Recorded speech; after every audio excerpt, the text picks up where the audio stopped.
Hili bwana ni tukio la kuchekesha, lakini tukio zuri sana.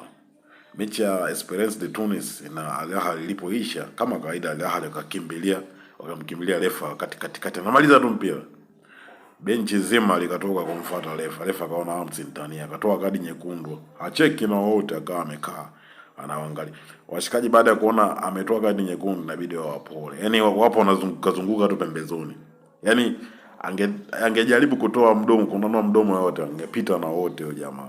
Yaani yule refa ni Msenegali, anaitwa Issa C. Yaani ni refa ambaye mwenye misimamo, au sio? Ndo amepewa kibarua cha kupambana na Waarabu jamaa, Esperance de Tunis wa Tunisia na Al Ahly ya Misri, au sio bwana? Na mechi iliisha, Al Ahly alikuwa amepigwa mechi moja kwa goli 1-0 dhidi ya Esperance. Ilikuwa ni la penalty, na ndo chanzo hiyo penalty kwenda kulalamika Egypt, au sio bwana?